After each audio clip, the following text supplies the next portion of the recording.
તમે વિચાર તો કરો બાપુ, આપણા ઇતિહાસ તો તમે ખોલીને જુઓ. હરિશ્ચંદ્ર રાજાના પેલા ગુરુ કોણ હતા ખબર છે? સુલોચન ઘાંચો બાપુ, હુપડા વણવા વાળો. હમણાં સવરા મંડપની વાત કરી ને, એ સવરા મંડપમાં ગુરુ ગાદી ઉપર સુલોચન ઘાંચો હુપડા વણવા વાળો, સમજી લેજો. અને ઓલો અયોધ્યાનો સમ્રાટ. અને રાતે નગર ચર્ચા જોવા નીકળ્યા ને, અને 12 બીજના ધણીનો પાઠ છે ને ગત ગંગા ભેગી થઈ છે, એમાં જતી સતી હોય. આ સમજતા હોય સમજે, બધા નહીં સમજે. આ સંતો બેઠા છે એટલે મને વાત કરવાની મજા આવે. એ જતી સતી નો મેળાવડો છે. અને રાજા હરિશ્ચંદ્ર બાપુ હાથમાં તલવાર લઈ અને પછડો ઓઢી નગર ચર્ચા જોવા નીકળ્યા. ને એમને આમ જોયું કે હારું આ મકાનમાં શું વાતું થાય અત્યારે. અને એમને અહીંયા કાન માંડીને જોયું ને, અને હરિશ્ચંદ્ર રાજાના બાપુ બારણા ઉગડી ગયા. ઓ ભાઈ, આ હા આ હું કરું છું એમાં તો કાંઈ છે નહીં, એ તો મરી જઈશ તો કોઈ ભાઈ નહીં મને ઓળખે, અને કરવાનું છે તો રહી જાય છે.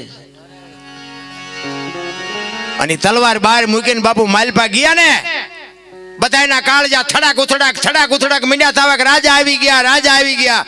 એ કે રાજા નથી, રાજા બહાર મૂકીને આવ્યો છું. હું તો એક પામર થઈને તમારો શિષ્ય બનવા માટે આવ્યો છું. એ સુલોચન ઘાંચાના ખોળામાં માથું નાખ્યું. હો ભાઈ, કે આ માર્ગ મને બતાવો. ખરેખર કે તમારે આમાં ઉતરવું છે તો કે હા. એ જે કઈ ગુરુ મહારાજે એમના કઈ શબ્દ જે કઈ આપવાનો હતો એ આપી. અને પછી તો બાપુ પીડા જાગે ને, વેદના જાગે. પછી તમે એક માર્ગે ચડો ને કે આમાં તો મજા આવે છે, આમાં તો મજા આવે. પછી બાપુ હરિશ્ચંદ્ર પૂછે છે આનેથી આગળ, આનેથી આગળ, આનેથી આગળ.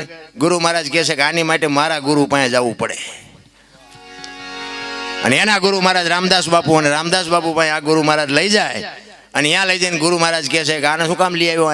એ કે પણ બાપુ આ પાત્રને મેં જોયું છે કે પાત્ર એનું છે, એટલા માટે હું લઈને આવ્યો છું. પછી હરિશ્ચંદ્રને કહે છે કે હરિશ્ચંદ્ર, તું અયોધ્યાનો રાજા છું ને, તું હો, તમે નહીં. જો આ સંતની ભાષા છે, કારણ કે તમારી સહન શક્તિ કેટલી છે એની વાત. એ કે તું હરિશ્ચંદ્ર છો ને, અયોધ્યાનો રાજા છો ને, રાજગર આ હેલું નથી. એ કે ના, મારે આ કરવું છે. તો કે આમાં તારું બૈરું આવશે? તો કે આવે જ તેને, શું કામ ન આવે? અને બાપુ બે માણા હરખા હોય તો જીવવાની મજા આવે. નકર ચેટલાય આમ આમ આમ આમ આમ આપણને એમ થાય કે આ કાંઠે પોગે સારું, મજા ન આવે. પતિ પત્ની કા એક મતા તો સરગાપુરમાં. બાપુ બે પતિની વાત પત્ની સમજી શકે ને પત્નીની વાત પતિ સમજી શકે ને, અહીંયા બાપુ પેઢી કોઈ દી મોળી પાકે જ નહીં. ભલા માણા તારામતીને બોલાવે, બેને ઉપદેશ આપે. અને પછી હરિશ્ચંદ્રને રામદાસ બાપુ કહે છે કે હવે જો એક કામ કર. કે શું? એ કે તું જા રાજમાં, તારું બૈરું આ મૂકતો જા. ભલે બાપુ, જેની તૈયારી હોય એની વાત છે. ભલે બાપુ મૂકતો જાઓ. તારામતીને કીધું તમે અહીં રોકાવો, બાપુ કહે છે હું જાઉં છું. એ હાલતો થયો ને પછી ગુરુ મહારાજ કહે છે કે હરિશ્ચંદ્ર ઉભો રે. ઘડીએ પાછો આની પાસે જોવા ન આવતો ને કોઈને હમાસર નો મોકલાવતો મારું બૈરું શું કરે છે ને કેદી આવશે ને ફલાણું ઢોકળું. અને પછી હરિશ્ચંદ્ર કહે છે કે બાપુ હું અયોધ્યાનો મહારાજા, હું આની કોઈ ઓશિકું કરીને હું નહીં, મારા બૈરાની ખબર લેવા હું આવું. ભલા માણા તમે હું મને માનો છો? અને પછી બાપુ હરિશ્ચંદ્ર તારામતીને બાપુ ગુરુ મહારાજ કહે છે કે બેટા હું ભજનમાં બેહું છું, કોઈ અભ્યાગત આવે ને તો બટકું રોટલો દેજે. અને એ બાપુ ભજનમાં બેઠા અને ભજનમાંથી જાગ્યા તેથી વર 12 થયા હતા. છે તમારી મારી આ તૈયારી 12 વર્ષ સુધી. એટલે તો જબુમાને વાણી લખવી પડે, છોડી અયોધ્યાના રાજા જેને મેલી મર્યાદા રે ભક્તિને માટે. ભક્તિને તમે શું માનો છો? અયોધ્યાની મહારાણી બાપુ 12 વર્ષ સુધી એક સાધુના આશ્રમમાં રહી છે. તેથી દુનિયાએ કાંઈ નહીં વાતો કરી હોય. ઈ દુનિયા છે ભલા માણા. બળદિયાને ખબર પડે, શેઠો આવે ને બળદિયાને ખબર પડે કે હવે વળી જવાય. માણાને નથી ખબર પડતી. બોલો શું જોવે છે ઈ નક્કી નથી થતું. એક સુરદાસ હતો ને, સુરદાસ હાથમાં દીવો લઈને હેલો જતો, બે આંખે સુરદાસ હતો. કોઈક ડાયો માણા હામો મળ્યો. એ કહેલા તું તો સુરદાસ નથી? તો કે હા સુરદાસ છું. તને વર્તાય છે? તો કે ના. કે તો હું દીવો લઈને રખડસ? એ કે આંખો વાળા મારી ન ભટકાય, તેમાં એ મને ભટકીને પાડે છે. અને વાત એ હાજી નથી. સુરદાસ નક્કી કર્યા વગર પગ ન મૂકે. આપણે ખાઈડમાં જઈ ત્યાં ખબર પડે કે ઊંડી હતી હળવા મરો ને ક્યાં જવું છે. અરે બાપુ જીવવા જેવું આવ્યું છે અત્યારે. તમે જોવો તો છોકરા કાજુ બદામની વગેટ કરે. બોલો આપણને પાર્લેના વાંધા હતા. મને તો એમ થાય કે જીવે એવું હવે આવ્યું. આપણા ગઢા જેવી બાપુ જિંદગી કાઢીને ગયા છે. અત્યારે શું ઘટે છે પણ દુનિયા જ્યાં જાવ ત્યાં બધા રોવે જ છે. શેઠો જ નથી. શેઠો જ વાહન મકાન રૂપિયા લોટા હવામાં ઉડે વગર દોડે વાતું થાય હિલોળા કરે એવું છે. તોય કે અમારી પાસે કાંઈ છે જ નહીં. કાંઈ છે મરો કાંઈ ન હોય. અખિલ બ્રહ્માંડનો માલિક કૃષ્ણ પરમાત્મા બાપુ એને ખબર ન હોય કે અહીં બેસ તો ભીલ મને બાણ મારશે ને ખબર ન હોય.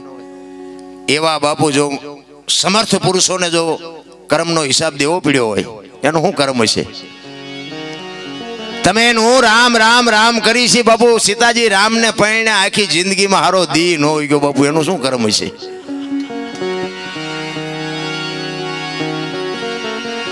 અરે દ્રૌપદીના ચીર લૂંટાતા ત્યાં કોણ નહોતું? કાળના જડબા ચાલીને ઉભા રાખે એવા પાંડવો હતા. કોણ નહોતું? આખી દુનિયા જાણે છે. શું એ દીકરીનો ગુનો શું હતો? શું એનું કર્મ છે? રામ જેવા રામને જો 14 વર્ષ વનમાં રખડવું પડ્યું હશે તો બાપુ એનું શું કર્મ છે? અરે થઈ થાવીને થાસ્યાઓ ત્રિકાળ જ્ઞાની મહાપુરુષ ગંગાનો પુત્ર ભીષ્મ છેલ્લે બાણની પથારીમાં હોવું પડ્યું એનું શું કર્મ? હે મોત જો આવે એમના દૂત આવે અને એને જો પાછા કાઢી હકવાની જેનામાં સમર્થ શક્તિ હોય એને બાપુ છેલ્લે બાણની પથારીમાં હોવું પડ્યું. તો આપણે કોકના બૂસ માર્યા છોડ છે ઓલો નહીં હિસાબ દેવો પડે. કર્મે લખ્યા કિરદાર કોઈ દી સઠી ના સુકે નહીં. હુનર કરો હજારી આખરે આડા ફરે ફરે ને ફરે. મેં છે ને મેં કેટલા કર્યા છે મને ખબર. અને આપણી ભોગવવાની તૈયારી છે. કારણ કે કોકને માર્યા હોય તો પછી આપણે માર ખાવો પડે. એમાં પછી રોય ન છોડી દે. આ બધા છૂટવાનું નહીં રોયા હોય. હે આ કંસ કૌરવ ને રાવણ જેવા બાપુ આ દુનિયામાં એવા શક્તિશાળી જેને ઈશ્વરને ધક્કો કરાવે અને એની પાસે બાપુ આજીવનનું જે એમ કહેવાય કે વચન માગી લે. હરણાકશ તમે જો જાણે છે બધા. હમણાં ભાઈએ કીધું એમ આખી દુનિયાને બધું ખબર છે પણ કરવું કોઈ નથી. મુદ્દો ઈ છે. રામ વનમાં ગયા હતા ને સીતાજીને રાવણ લઈ ગયો ને હનુમાનજી અહીંયા ગયા રામ અહીંયા ગયા રામે રાવણને માર્યો ને આવતા રહ્યા. બધી વાત તો આની આજ છે ને. શું લેવા વાઘ ઓલવી પડે જો આપણે ટીપું ન પડે તો. કાંઈક તમારા મારા જીવનમાં કાંઈક બાપુ ઉતરવું જોવે. એક બેન હતા ને બેન એક બાજુના ગામમાં એના ઘરવાળાને કે કથા બેઠી છે હું સાંભળવા જાઉં. બોલો ભાઈ કે જા ને ભાઈ. એ બેન અહીંયા ગઈ ને પછી હાજે કથા સાંભળીને આવી ને એના ઘરવાળાએ પૂછ્યું કથા સાંભળવા દીધી તો કે હા. કે શું બાપુ વાંચતા હતા? એ કે પણ માણા માણા માણા માણા. એ કે પણ બાપુ શું વાંચતા હતી? તો કે એ કે પણ કેટલું બધું રાંધેલું કેટલા બધા માણા ખાય ને. એ કે પણ બાપુ વાંચતા હતા એ તો કે પણ કે કેટલા માંડવા ને કેટલા ભૂંગરા. એ કે પણ બાપુ શું વાંચતા હતા? એ કે એટલા બધા માણા સાંભળાય. નકરી બહાર બહાર જ રખડી માલબા જઈ ની શું કથા સાંભળાય ભલા માણા. એમ ભજનમાં તમે જો બેઠા હોય ને ઘડિયાળમાં ન જોવું પડે ને બંગાહું ન આવે ને ચા ની ન જરૂર પડે. બાપુ દી ઉગે એને ભજન કહેવાય. રામ એટલે સવારામ કહે છે ભજનના ભરોસે રેજે અંતે ઈ ન રોપ છે અમર બીજક જેને હાથ લાગ્યું એને કાળ કેમ લોભ છે. બાપુ ભજનના ભરોસાની વાત છે. આ સાધુ પાસે વાતું બધાની પાસે હારી પડી છે. એના ખિસ્સામાં શું મુક્તિની પોટલી છે તમને આપી દે મુક્તિ મળી જાય. ઈ કે ઈ માર્ગે હાલવાની વાત છે. બાકી તો બાપુ જેને ગાંઠ વળી જાય ને કચ્છનો બારવટીયો જેસલ જાડેજો સતી તોરલને લઈને નીકળ્યો ને સાસડિયા કાઠીના ઘરેથી ચોરી કરવા ગયો તો જો ગુરુ ગોતવાજીયા નહીં મળે. એ તો સમય પાકશે ને તેથી બાપુ આંગળી પકડનારો ફાટેલા લુગડામાં જડી જાય. તમે સમજી લેજો કે તમારું કામ થઈ ગયું. હાલતા થઈ જાઓ. એ સતી તોરલ એના ગુરુ છે પણ બાપુ અહીંયા ચોરી કરવા ગયો હતો ને ખીલો ઘોડીએ કઢાવ્યો ને હથેળીમાં ધરબી દીધો ને અહીંયા બંધાઈ ગયા ને ગુરુ મળી ગયા. એ બે જણા અહીંયાથી હાલતા થયા ને તોરલના હાથમાં એક તારો છે ને જાડેજાના હાથમાં તલવાર છે. બે જણા વાત કરે છે. જેસલ કહે છે શું તમે હુતા નથી ને હુવા દેતા નથી આખી રાત રાગડા તાણો આ એક તારામાં શું વળે તમારું? ત્યારે તોરલ કહે છે જાડેજા એક તારો કરી તમારી તલવાર ન કરે. તમે જે કરતા હોય કરો ને અમે જે કરીએ અમને કરવા દો. નહીં મારી તલવાર કરી તમારો એક તારો ન કરે. દરબાર ભૂલો છો. અને બાપુ છે ને આ છે ને લોટાના સેણ્યા ખાધા તે દુનિયા ગાણ્યા ગાય છે એના. એમની પેટીઓના અમારી કોથળા નથી આવતા. કે અમારા બાપ દાદાના ગાણા ગાવ છો 5 મણ દાણા મોકલાવી. ના, એવું નથી. એ તો કર્યું છે હું એટલે મારા ગાવું પડે છે. તોરલ કે મારો એકતારો વધે ને જાડેજો કે મારી તલવાર વધે. પછી જાડેજો કહે છે કે તમારી જો એકતારો વધતો હોય તેનું મને પ્રમાણ આપો. અને આ પ્રમાણ વાળી વાતો છે રામ. આ હજારો વર્ષથી વાણી હાલી આવે ને, અભાવો ન આવવાનું કારણ શું? આ હોનું છે, આ પિત્તળ નથી. આને ડાઘ ન લાગે કોઈ દી. પછી મારા જેવો ગાતો હોય તો ભલે 5 લાખ ખર્ચીને લાવો તોય ભલે, એમાં બાપુ ડાઘ આવે જ નહીં કોઈ દી. ખોટી વાત. અહીંયા તોરલે જો 2 ભજન ગાયા હોત તો જાડેજો સમજી જાત. એ તો એવા ઠેકાણ લઈ જવા પડે ને. હાકડીમાં આવે ને હનુમાન ચાલીસા જે ચાલુ થાય ને નાભીમાં જ થાય. હા, ડાયરેક્ટ હનુમાન અરે ઓનલાઈન હાકડીમાં આવે ને જીદી થાય ને, રોજ આપણે કરતા હોય એમાંય ફેર હોય. અને ચારે બાજુથી બટા જટી બોલવા મળે ને પછી હનુમાન ચાલીસા ચાલુ થાય ને ડાયરેક્ટ નાભીમાંથી હનુમાન અરે ઓનલાઈન થાય. તારે હનુમાનને ખબર પડે કે બેટા મારા હાકડીમાં આવ્યો એટલે બોલે. ત્યાં કોઈ જિંદગીમાં મારું નામ લીધું નથી. એમ રોજના બેલેન્સની જરૂર છે. રોજ એક ગલ્લામાં 1 રૂપિયો નાખો ને બાપુ, મહિને તરી નીકળે, પણ નાખવો તો જોઈએ ને. આ ભજનનું એવું છે રામ. સતી તોરલ કહે છે કે જાડેજા હું સમય આવશે ને તમને પ્રમાણ આપીશ. એ દરિયાના કિનારે આવ્યા, હોડીમાં બેઠા ને હોડી મંડી હાલવા. અને મધ દરિયે હોડી ફૂગીને પવનની દિશા બદલાવીને ખોરડા જેવડા મોભા મીડિયા ઉલળવા. તેથી કચ્છનો બારો જોયો મારબો રાહ રાહ રાહ મીડો રોવા. હો ભાઈ. અને મોત જેથી ઉઘરાણી કરે ને તેથી આ બધા, હું આમાં ભેગો છું તમારી ભેગો, આ બધા જાડેજા બાપુ કાંઈક કર્યું હોય છે તો બાકી રોતા નથી આવડવાનું. લખી લેજો, એક દી જવાનું છે. વાત 100% પાકી છે, સમજી લેજો. કાંઈક મહાપુરુષો એટલે કે છે એક ઘડી આધી મેં પનિયા 24 કલાકમાં કાંઈક કરી લેજો મારા રામ. બાકી કાંઈ છે નહીં. દીકરા ને બાપા ને વહુ ને મારે ફલાણું ઢોકળું એ બધું આયનું આપણે ઊભું કર્યું. બૈરું ભગવાને આપણે હેડ નહોતું મોકલાયું. આપણે યાદ ઘોડું લઈને અડધું ગામ ફેર લઈ. એ બૈરું એમ કે તેલનો ડબ્બો ખૂટ્યો લાવી દેવો પડે, આપણે ઊભું કર્યું છે એમાં. પછી પણ એ બૈરું હારે ન આવે એ લખી લેવાનું. આપણું છે એ ધ્યાન રાખવાનું, આપણી ફરજમાં આવે એને પૂરું પાડવાનું. બાકી ભેગું નહીં આવે એટલું ધ્યાન રાખવાનું. આપણા છે પણ આપણા નથી, આમ મગજમાં રહેવું જોઈએ. કચ્છનો બારવટીયો બાબુ એક સતી તોરલ પાસે બડપની પા ડોગળે મીડો રોવા. હો ભાઈ, રાહ રાહ રાહ રોવા. તોરલ હોડી હમણાં બુડી જાય ને મરી જાશું. ત્યારે તોરલ કહે છે જાડેજા તમે કહેતા હતા ને મારી તલવાર વધ્યા દરિયાનો મંડો કાપવા, હમણાં પૂગી જાય છે. અને ભાઈ જાડેજાને એમ થયું ઓહો મોત ઉઘરાણી કરશે આવી મને તો ખબર જ નહોતી. અને બાપુ આપણે કાંઠે જ ઊભા છીએ. એક લખી લેજો, કાલ ચિઠ્ઠી ફાટી જાય કોઈને ખબર નથી રહેવાની મારા રામ. કોઈ એમ કહેતો કે હજી મારા એટલું જીવવાનું છે, એ બધાનું તમારો મારો વહેમ છે. બાકી જેટલું કર્યું એટલું જ તમારું. બાકી જય ભગવાન કાંઈ છે નહીં. આ પહેરેલા છે એ કાઢી લેવાના છે. હું તો પ્રોગ્રામમાં જાઉં અહીંયા કહું કે તમે અમને બોલાવો છો, ગઈ એકવીને બોલી એકવી એટલે પછી તમે નથી બોલાવવાના. હવે ઇધર પર જાઓ, ગયો કે બીજાને કહો. અને અમે કરી છે ને અમારા હાટું કરી છે, કોઈને અમારે વેરાગ લગાડવો નથી.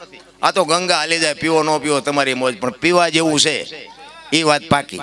બાકી અમે તો આખી રાત રાડું પાડીને એને કહે કે મારા બાપ અમે વઢવાણ ગયા હતા, એકાદી રાડે ભરી સાંભળજે, ખાતામાં કંઈક જમા કરજે, બસ બીજો કોઈ આપણો હિસાબ નથી રાખ. અને હું છે ને મારી મોજ કરું છું. અત્યારે આ બધા બહાર પાડ્યો ને મને આ શોખ જ નહોતો, મને ખબર ન રહે ને બહાર પાડ્યો. મેં કીધું આના ગરાગ જ નથી, આ શું લેવા મારું બજારમાં કાઢ્યું છે. ખરેખર સાંભળે છે બધા, ખૂબ સાંભળે છે. હું બધાને સલામ કરું છું. આખી દુનિયા બાપુ સાંભળે છે. તમે સાચું નહીં માનો, વિદેશથી બાપુ ફોન આવે મારા ગામમાં. મને મારું સારું નથી બોલતા, વિદેશથી બાપુ ફોન આવે. કહેવાનો મારો મિનિંગ એક સંતની કૃપા થઈ જાય બાપુ. એક ભજન જીવનમાં મારા શેડો અડી ગયો ને મેં કીધું એમ જેસલ કરતા બાપુ મારો ઇતિહાસ ખરાબ, પણ અત્યારે ગાળું ખાતે શીખી ગયો. અત્યારે ઘણા એમ કે દરબાર હોય તારા ઘરનો ફલાણું ઢોકળું એવું બધું કે તમે થોડાક મોડા ભેગા થયા, નકર આપણે હિસાબ કરે. આનું ટ્યુશન અમારે અહીંયા રાખવું પડે તમારે. પણ હવે માર્ગે ચડ્યા છે, માર્ગે રહેવા દો સારી વાત છે. એટલે આ દુનિયા છે બાપુ. એ કચ્છનો બારવટીયો સતી તોરલ પાસે બાપુ રોવે છે. તોરલ ને કહે છે તોરલ મોત આવી ઉઘરાણી કરશે મને ખબર નહોતી, મને બચાવ. ત્યારે તોરલ કહે છે કે મારા નાથ ગભરાવમાં હું તમારી ભેળી છું. હમણાં અલગ ધણી હોડી પુગાડી દેશે, હું કામ ને ગભરાવ છો, મજા કરો. અને એ વખતે જાડેજાએ મન ગાંઠ વાળી લીધી કે આ જો હોડી કાંઠે પુગે ને તો હવે જીવું ત્યાં સુધી તલવાર ઉપાડવી નથી, એવી ગાંઠ વળી જવી જોઈએ રામ. અને એ બાપુ લાકડી પડે એમ તોરલના પગમાં પડ્યો, કાંઠે પૂગ્યા ને, લાકડી પડે એમ કે તોરલ મને આ માર્ગ બતાવો. તમે વિચાર કરો કોની પાસે જઈને વાતો કરી. ભગવાન ને મહાપુરુષો ને સંતોની કૃપાથી ઘણું બધું છે, પણ હવે ખાનારા ન મળે, નાખવું ક્યાં વાડમાં, ખાનારા તો જોઈ ને. પછી બાપુ જાડેજાને સતી તોરલ કહે, તોરલ જાડેજા મારા કપડા નદીએ ધોયા હોય તોરલના લુગડા માથે લઈ અને જેથી જાડેજો નદીએ ધોવા ગયો ને તેથી જે જાડેજા માથે વિતાડીને એ તો બાપુ જાડેજાનો આત્મો જાણે છે. રામ હમણાં ભાઈ બોલે વાત કરતા હતા ને, તમે મને દુઃખ એ વાતનું છે કે અત્યારે તમે જુઓ તો પુણ્યદાન ઘણું થાય છે, ભજન ને કથાયું ને માંડવા ને પ્રતિષ્ઠા ને મંદિર ને જમણવાર ને બધું થાય, પણ મને એમ થાય કે બગાડ કાં નથી ટકતો. વિચારવા જેવું તો છે ભલામણ. લાખો રૂપિયાના દાન આપે છે કે ખોટા આપે છે એ મારી વાત નથી, પણ બાપુ બગાડ ન અટકવાનું કારણ શું? આટલું તો આપણા ગરઢા કરી નહોતા શકતા અને તો આટલો બગાડ નહોતો. વિચારવા જેવું તો છે ભલામણ. 5-5 ગામ બાપુ એક ઘરે ધુમાડા બંધ જમતા હોય, કથા વાંચતા હોય, આખું ગામ હિલોળા કરતું હોય, આનંદ કરતું હોય, અને કોઈને બાપુ જો અસર ન થાય તો વાણી ખોટી છે કેમ કેવું? વક્તા ખોટો છીએ કેમ કેવું? પૈસા કોઈ દાનમાં આપ્યા ખોટા છીએ કેમ કેવું? કઈક વિચારવા જેવું તો છે ભલામણા. હું તો એમ કહું છું કે માને બાપને જાળવો, કથાયું નહીં વંશાવન તો હાલશે. માને બાપને બાપુ 2 ટાઈમ હારો રોટલો દે, જિંદગીમાં જો મોળો દે ઉગે તો આપણે ગુલામ થઈ જાય. મા બાપ જેવા ભગવાન કાંઈ છે જ નહીં. બધા કહે ને સ્વર્ગમાં ઇન્દ્ર ભગવાન સોનાના સિંહાસન ઉપર છે ને ઇન્દ્રની અપસરાયું છે ને અહીંયા ફુવારા છે ને ત્યાં કોઈક જી આવ્યું હોય કોણ મારે પગ ચાલવા? જી આવ્યું કોઈ? આ બધું ડીંગો ડીંગ હાલે સામના. માન બાપના પગમાં જ બાપુ બધું છે. સ્વર્ગ ગયો તો ભલે, જે ગયો એ સુખ શાંતિ બધું બાપુ માના બાપના આશીર્વાદ છે ને. વિધિના ચકડા ફેરવી નાખે, લખવું હોય તો લખી લેજો. માન બાપને દુખી કર્યા પછી આ જિંદગીમાં જો મારો નાથ આંગળી પકડે તો તમારો ગુલામ થઈ જાવ, બને જ નહીં, શક્ય જ નથી. એક માન બાપના દેહ ચૂઈ તમે મેં આ દેહ બનાવ્યો હોય, આપણું લાલન પાલન કર્યું હોય, ઉછેર કર્યો હોય, મોઢામાંથી કાઢીને તમને મને ખવડાવ્યું હોય, લીલામાં માં હુતી હોય ને આપણને કોરામાં હુરાવ્યા હોય, અને અત્યારની પરજા હારી તમને ન ખબર પડે, એટલે નહોતી ખબર એટલે 100 વીઘા રાખી હતી, તું 10 વીઘાના ઉલાળિયા મીડ્યો કરવા. અરે માન બાપના ઋણમાંથી બાપુ મોઢે બોલું, માં હાથે નાનપણ સાંભળે, ઈ મલક બજાની મજા પછી કડવી લાગે કાગડા. માં છે તો માં છે ભલામણ. માનું સમર્પણ હોય, માનો ત્યાગ હોય, અને ઈ માના સંસ્કાર હોય. હું તો એમ કહું હારા સંતાન માટે બાપુ હારી માં જોવે. એમ નામ હારા સંતાન ન થાય. ધરાવીને ધાનનો નીપજે ને કોડવીને માડું હોય, જેહળ જકરા નીપજે જેની જનેતા હોથલ હોય, હારી માં વગર બાપુ હારા દીકરા કોઈ દી ન થાય. વહુ હારો ભેગા પાણી પૂરીયું ખાતા હોય ત્યાં પરજા જેવી થાય. ઈ શિવાજી રાણા પ્રતાપ થાય કોઈ દી? ઈ તો બાપુ માને ખબર હોય મારું સંતાન કેવું થાય. એક છત્રપતિ શિવાજી મહારાજ જીજાબાઈના ઉદરમાં હતો ને, તેથી બાપુ રામાયણ ને ગીતા ઓગાળીને પાઈ દીધી હતી કે ભગવાન મને દીકરો આપે કે દીકરી આપે, મારું સંતાન આપને ટેકો દે એવું થાય, માય કાંગળું થાય જ નહીં. આવી માને ખુમારી જોઈ ભલામણા.